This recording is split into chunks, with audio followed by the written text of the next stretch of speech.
What's going on, everybody? This is the Club of the Man 1993 coming at you for my first ever live WWE Smackdown live review. Last night I did my first ever live Monday Night Raw review, and tonight we'll do my first ever live Smackdown live review. It kind of sounds weird saying Smackdown live and going live at the same time, but you know, whatever. It is what it is.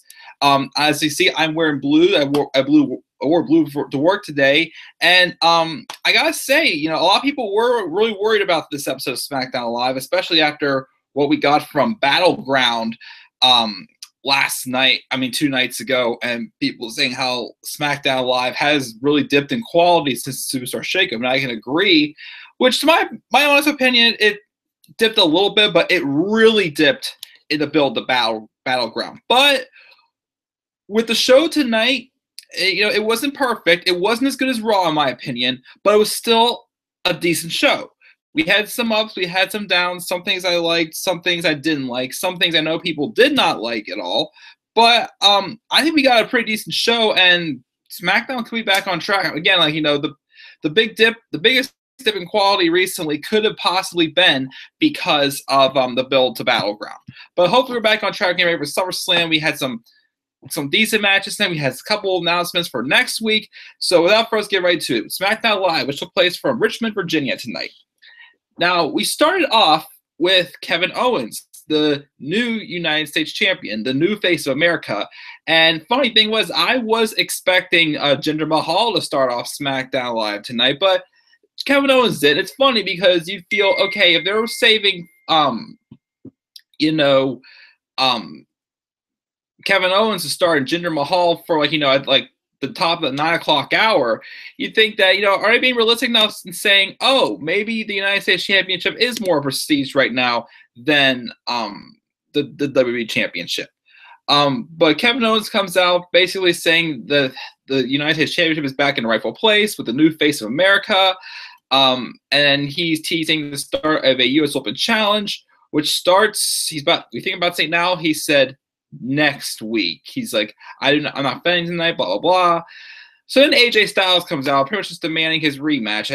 And Kevin Owens, the typical heel, saying no, going excuses of like, oh no, I'm not going to do this right now. We're not doing this right now. And then the shocker. And I mean, after what happened at the end of the night tonight, I'm not sure where they're going to be going with this. This is just a one-night thing, but a shocker. Chris Jericho returned, and I went nuts because I was not expecting, from rumors I'd heard, I was not expecting Jericho to return to WWE until January. I heard rumors that he was not going to be back for the rest of the year. I thought maybe in January they're going to start a long-term deal and, you know, have him return in January, maybe win the Royal Rumble and get back on track with this feud with Kevin Owens. I feel like that their feud really isn't done yet, in my honest opinion. But yeah, Chris Jericho returns, and he's like, the return of Jericho. Welcome back, man. And he's walking there with, of course, the list of Jericho that came back with him as well. And Owens was just completely shocked. He's like, what are you doing here? What are you guys doing here? Huh? What are you doing here? You know, Owens was pretty convinced that he had retired Jericho. And but it ended up not happening. So then both AJ Styles and Chris Jericho are making their state that they both deserve their rematch. Because Jericho never got his rematch after losing the title to Owens on the first SmackDown Live after Payback a couple months ago. And then, you know, Styles does rematch from losing the title on Sunday.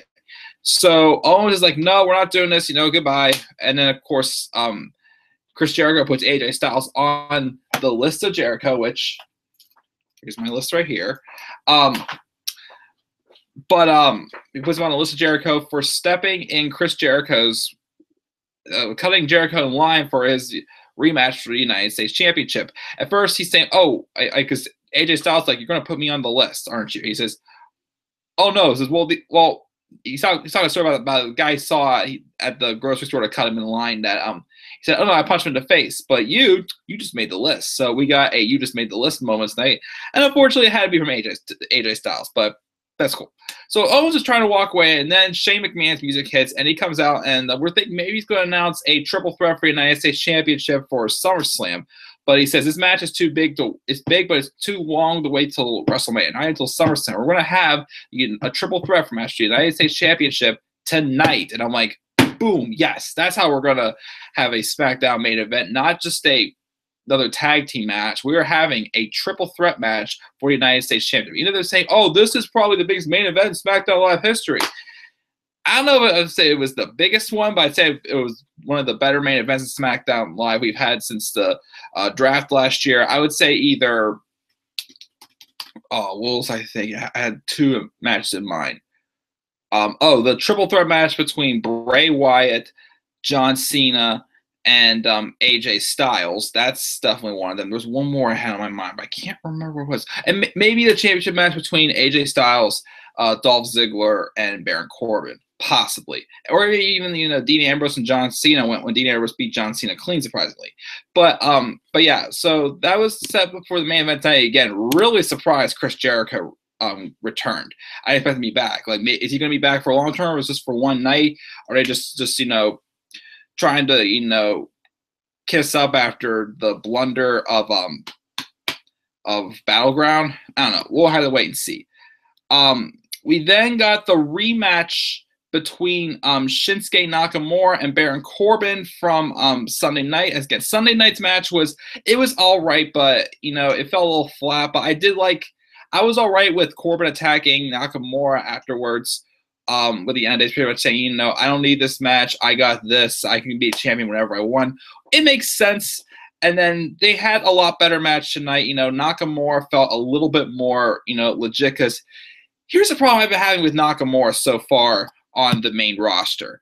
It's been the fact that when he was down on NXT, Nakamura felt unique. He felt like he was his own person, kind of like how Brock Lesnar is. Like, he's not a face. He's not he has been more so of like a tweener ever since 2015, I'd say. Not so much the heel. Well, he was kind of more stressed as the heel in his feud with Goldberg. But where was I going with this? But yeah, like Nakamura, he was obviously a babyface down on NXT, but he felt unique. He felt like his own. I don't know, having him in these tag matches and on the main roster, he hasn't quite felt like he's like that unique as he used to be. He feels like another guy, and I kind of miss that feel for Nakamura. You gotta make him feel unique, and I saw a little bit more of that tonight in this match between Shinsuke and Corbin. Again, saw a match. Shinsuke won with the Kinshasa knee strike to Corbin's head, and he gets the pinfall victory. And it wasn't the last time we'd hear about Nakamura though that night. Again, I'm okay with Corbin losing here. He's got the briefcase, but I just don't want them to make Baron Corbin another Sheamus with the Money in the Bank briefcase in 2015. I wanted to see a legit, strong Money in the Bank candidate from Baron Corbin, and probably by SummerSlam over the next few months, Corbin will cash in and earn his well-deserved WWE Championship victory. Maybe over John Cena, maybe over Shinsuke Nakamura, maybe over Jinder Mahal. Who knows? But we'll talk more about all three of those names later. And then we have backstage segment with Dasha Fuente speaking to Naomi about Natalya winning.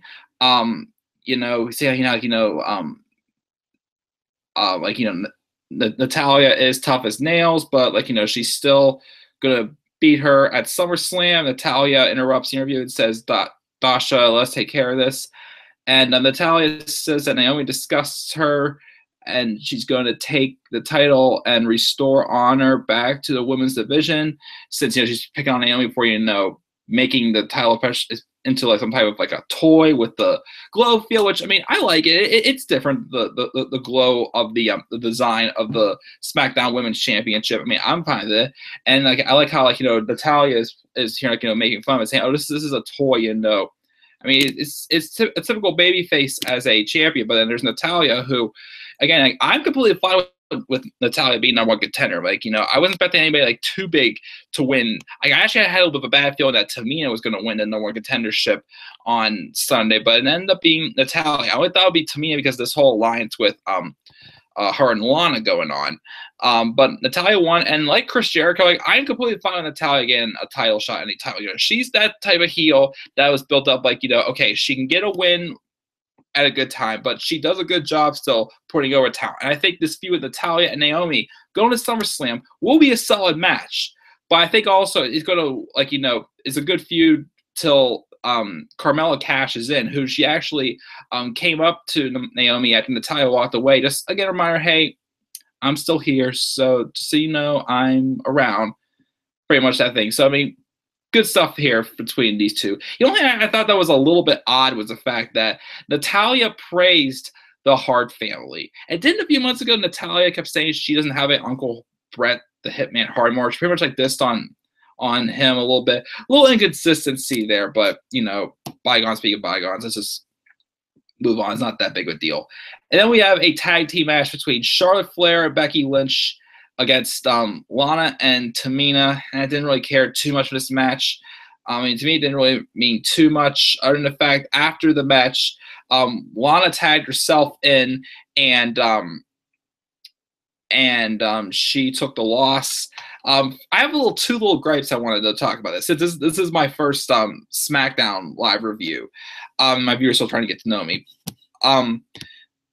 First off, I'm a little bothered still by this whole Charlotte being a babyface on SmackDown. I mean, it kind of makes sense in a way, she came over here thinking that, it's going to be just like Raw. She's going to, get all these opportunities and easily become the women's champion. But she pretty much got smacked in the face with reality. Even though no one liked the whole title of the Welcoming Committee, they pretty much said, hey, that's not how it works over here. You have to earn your opportunities. And it seemed like that Charlotte has, settled for that, because I saw I watched this Fallout video on YouTube from Battleground talk about how badly Charlotte talk about how badly she wants it, but it didn't sound like a heel Charlotte. It sounded like the face Charlotte, like she's accepted she has to earn it. But I don't know. To me, I feel like Charlotte works a lot better as a heel.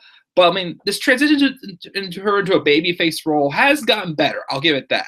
But the fact that still bothers me is how are her and Becky Lynch okay being on the same terms, saying they've had this friend who's happy to be working together?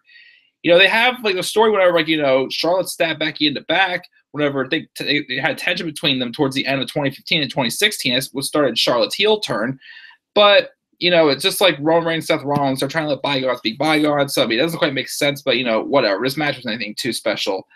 And then Lana gets a loss again. She gets the "you can't wrestle" chance, and I'm sorry, Lana can't wrestle, which is why I keep saying. And I even put this out there on Twitter. Retweet this if you think Lana needs to turn babyface. I said it in my video response to Deluxe Man and Daniel Guys' video of the top 5 wrestlers need to turn heel and the top 5 need to turn babyface.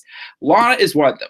I'm sorry. You bring her out as a wrestler, as a heel. People want to root for Lana because a lot of people love Lana. And she keeps saying, how dangerous she is. She's going to defeat Naomi, blah, blah, blah, this and that. And she loses, making her look like a weak underdog pretty much. So, why do you still have Lana in this heel role, and she's teaming up with Tamina, who, I'm sorry, Tamina's not cutting it for me either. Her mic skills are terrible, and she's really not that dangerous in the ring. Well, I do hear she does have some injuries, so she's limited, but still, it's not working for her either. And then after their match tonight, which again was nothing really too special, Tamina's flipping out on Lana, and Lana's upset. No one likes Tamina. People feel bad for Lana because she's trying to be a wrestler, but she can't win, but she's still acting like she's some big shot as a heel. Maybe Lana just needs to accept that she's not that great of a wrestler, turn face, and build that underdog character so that one day when she does become a SmackDown Women's Champion, it will feel special. Long-term booking right there. Can WWE please take that idea? I don't know. What are your thoughts, guys? Leave it down in the live chat or in the comments section as well. We're moving on. Next, it was the top of the hour when Jinder Mahal came out to, of course, gloat about beating Randy Orton, and I was really scared the Great Khali would come out, but we didn't see the Great Khali. We didn't see the Sting Rose. We didn't even see Randy Orton tonight either. We'll probably get a response from Randy Orton next week on SmackDown Live. Or I don't know what's happening to the Great Khali. I don't know if that was just a one-time thing. Because he is, I looked on the WWE app. He is moved from the alumni to the current superstar slot, but he's not on the SmackDown Live roster. So I don't know, maybe this is a one-time thing. Maybe we're going to do something else with Khali down the road. maybe it's brought back just because of the Punjabi prison match. I don't know. We'll see what happens there. But I don't really care about that. I really like the Great Khali. But Jinder Mahal comes out saying, like, who is next? And, a lot of us are like, it's really obvious. Like, I wonder who is going to be next. And John Cena comes out. And I'm expecting, because I'll be honest with you, since John Cena returned on July 4th, I've been a little bit disappointed because his feud with Rusev leading up to that flag match, I mean, it was probably just a pushover until SummerSlam. They probably had bigger plans for him. But it felt like the old Cena. It didn't feel like the Cena we had during his United States Championship run, during his feud with AJ Styles, and also, like, my favorite part of John Cena since 2015 has been the feud between him, Styles, and Dean Ambrose for the match at No Mercy, and that one promo that the three of them cut that just like gave me like a whoa, a different side of it. I kind of felt the same way about that though, like whoa, this is different for Cena, and it kind of got me back on okay, cool. I like this Cena better. But it wasn't John Cena who did that. I mean, he cut a decent promo, short and sweet, on Jinder Mahal saying, hi, I'm John Cena. I'm here, but I'm going to come and take your championship off of you, and I'm bringing Super Cena. So he starts to walk away, and then Daniel Bryan comes out, and I'm like, whoa, this is a surprise. What's going to happen here? Bryan comes out, pretty much says that, SmackDown is land of opportunity, and John Cena, we see your vision, and you want to win your 17th World Championship. Unfortunately, on SmackDown Live, you had to earn it. It's not just going to be handed to you. And I don't remember the last time someone's ever said that, especially a guy like Daniel Bryan. Well, I can see like a heel like GM or something like that, like Stephanie McMahon doing that to Cena, but Daniel Bryan doing it to John Cena. I was like, whoa. Next week, we are having a number one contenders match between John Cena and Shinsuke Nakamura for the number one contendership, and the winner of that match will face Jinder Mahal for the WWE Championship at SummerSlam. Now, I know a lot of people aren't happy about this because they would rather see it at a pay-per-view. Honestly, yes, I prefer that too, but, I'm going to take it as it goes. But I did find it interesting that Daniel Bryan is throwing, a roadblock to Cena getting to his title shot. I just found that a little bit interesting. You're wondering, if Cena does not beat Nakamura next week, what's going to happen to him? I don't want to see a triple threat match, though. I mean, between Jinder, Nakamura, and Cena. I mean, it would kind of make sense if Nakamura won the contendership and went on to face Baron Corbin and went on to face Jinder Mahal, and Baron Corbin would beat him since, I know it was a short feud, but you could maybe argue saying they kind of have unfinished business between them maybe because, I'm sure Corbin's not going to, walk away from this loss to Nakamura, but that's just a little down the road booking. We'll see what happens there. But yeah, again, I know a lot of people don't want to see this match on SmackDown for the first time. I want to see it on pay-per-view. I agree, but it is what it is. I'm looking forward to seeing the match next week and seeing what happens because this is very interesting, especially with John Cena in the role. We then had this backstage segment that I'm kind of mixed about. Kevin Owens was complaining to Shane McMahon about him putting in this match at Triple Threat, saying, I can't even lose. I could lose my title tonight without even getting pinned. And Shane said he doesn't care who is the champion or what it is. He just cares about being defended. And Owens said to him, if Shane weren't the commissioner, he wouldn't give a damn about him. So that got people buzzing around on social media thinking, are we setting up a match between Shane McMahon and Kevin Owens at SummerSlam? Quite possible. But I mean, the thing I didn't like about this promo, though, is that it felt like the Kevin Owens from his Universal title days. I mean, again, like if it's going to lead to a match between Shane and Kevin at SummerSlam, sure, I'm fine with that. But just the fact that Owens was back there and just complaining about being put in a match, it kind of bothers me because, like, when Owens first got the United States Championship, his first two title runs, he wasn't, like, making the excuses as much as he was whenever he was Universal Championship. And I like that. I want to see that Kevin Owens or that Kevin Steen that we've got who goes up there and he wants to destroy people, not get out of a fight. That's what kind of just boggled my mind a little bit. It's just like, I just feel like the old Kevin Owens when he's saying this stuff. I want to see this Owens who just wants to destroy AJ Styles. He wants to destroy Kevin Owens. He doesn't want to, get out of a match with any of these guys. But again, I digress and I say if it's going to lead to a match between Kevin and Shane at SummerSlam, this could be interesting. I wouldn't mind seeing that. So if that's the case, I can let bygones be bygones, and that would make sense why he was complaining. We then had a tag team match between Ty Dillinger and Sami Zayn against Aiden English and Mike Kanellis. Team Drama, as I should probably call them, because, you know, Aiden English is a singer, Mike Kanellis is Power of Love. Decent match, nothing really too special. Picked up a little bit towards the end. Good to see Ty Dillinger get some TV time, and Sami Zayn gets the haluva kick on, I believe it was he got a haluva kick on Mike Kanellis for the pinfall victory. So again, good to see Ty Dillinger getting some more TV time. We did not get any Fashion Files segments tonight, unfortunately. So they might be, playing off their attack from Battleground maybe and putting it off till next week as we try to figure out soon who it was who attacked the Fashion Files, but we'll have to wait and see what happens there.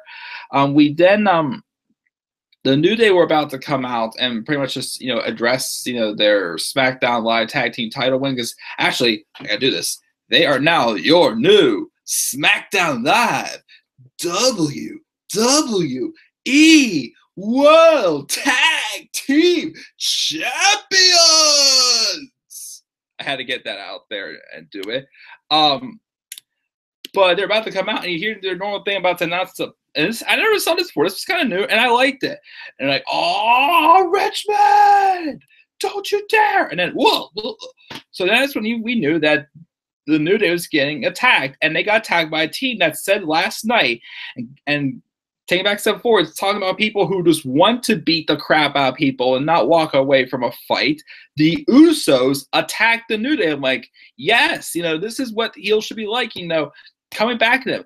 And another thing I want to point out, too, about their match from Battleground is you realize Xavier Woods, and he mentioned this in an interview backstage after Battleground, Xavier Woods got the pinfall to give them the tag team championships. And Xavier said this was the first time that he has ever won a championships by him getting the pinfall, whereas tag titles or whatnot.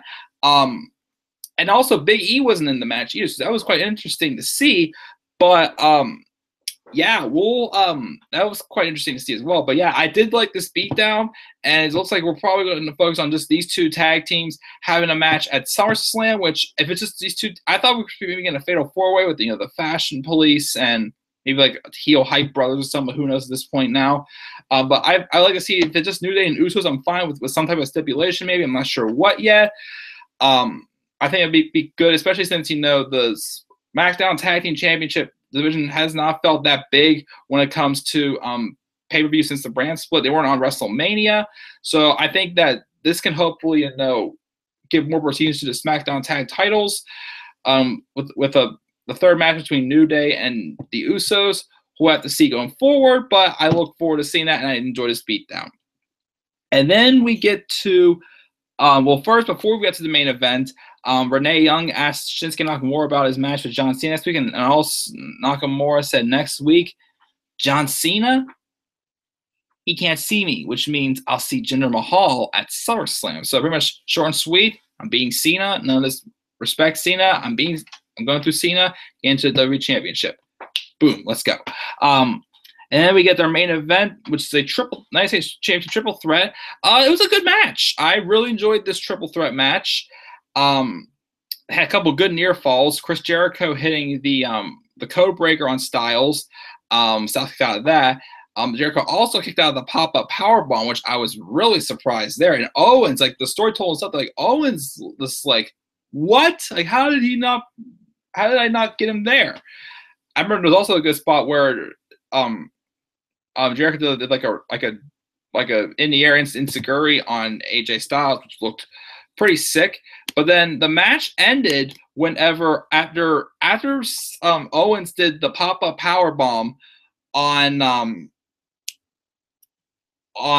Jericho, and Jericho kicked out. He then did a frog splash, and it looked like it was probably going to be it for Jericho there. But AJ Styles came in, and he threw Owens off to the side, and he pinned Jericho to get the win and to become a two-time United States champion. And Owens was just livid. He was so pissed off, he grabbed the microphone demanding his rematch for next week on SmackDown Live. So next week we're getting John Cena and Nakamura for #1 contendership, and we're also getting AJ Styles versus Kevin Owens in the rematch for the United States Championship next week as well. And that's how we close off the show. I'm looking forward to seeing what's going to happen between Nakamura and Cena next week. Even though their first match not going to be on pay-per-view, is going to be on SmackDown Live. Again, it's whatever. I look forward to seeing it.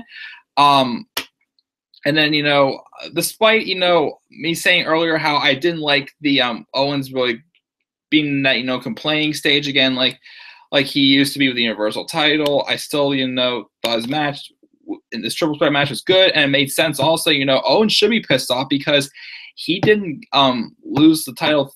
He wasn't pinned to lose the title. It was Chris Jericho was pinned to lose the title.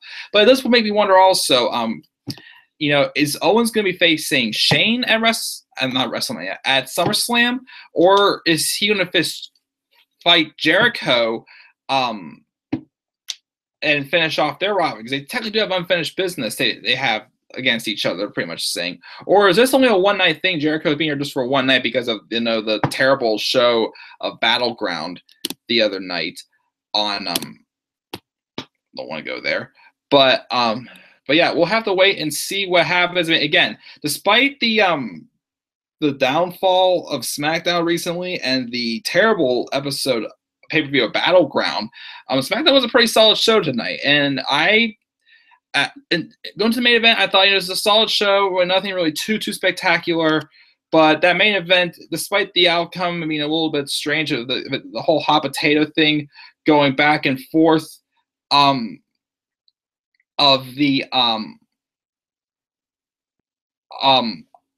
back and forth with the hot potato thing. We'll have to wait and see what happens there. But, despite that, I still thought the main event was really solid enough to make me want to give this episode of SmackDown Live a B-. So 2 solid shows this week from WWE, getting us ready for SummerSlam, and I look forward to seeing where that goes from there. And before we go off the air, I just want to pull up my Twitter polls here. I have 10 votes so far well, actually, let me go through. I did have a couple Twitter polls tonight. I only got 1 vote for my who won a triple threat match, and whoever voted AJ Styles was correct. It was only just 1 vote. I also had a poll here. I got 14 votes for next week. Who will win, John Cena or Shinsuke Nakamura #1 contenders match? 57% said Shinsuke Nakamura, 43% said John Cena. That gets 14 votes. So we'll see what happens there. And then 2 more polls I have up. What grade would you give SmackDown Live? Now I got 10 votes. 50% said A, 10% said B, 20% said C, and 20% said D. So we got some mixed results. A lot of people though thought it was an A show. I didn't think it was an A show. I thought it was a solid show, not to be like a B- as my grade was. And then, a little bit of a surprise here. I personally thought Raw was the better show this week, but for my other poll, I have here saying, what show did you enjoy more this week, Raw or SmackDown Live? And I got 36 votes for this so far, but only 14% said Raw and 86% said SmackDown Live. But either way, good stuff from WWE this whole week. Again, I'm hoping this is a recovery period for SmackDown Live after the terrible booking of Battleground. But yeah, that is it, guys. Thank you all who tuned in to watch this video live. If you're watching after it's done streaming, you can watch it again. For anybody at all, please click that like and subscribe button for more content on my channel. I will do a live NXT review, probably not tomorrow night, but probably sometime Thursday, review my first episode of NXT on here, and we'll be right back here doing this next week. Although, as I said last night, next week I will not be reviewing Raw immediately afterwards because I will be in attendance for Raw next week, which should be a lot of fun. But yes, again, please click the subscribe button to stay tuned for more content to come on my channel. Like this video, and also please make sure to follow me on Twitter at DemandAirboy93. Link is left in the description down below. And thank you guys for watching. And with that, guys, I will see you all later. Have a good night.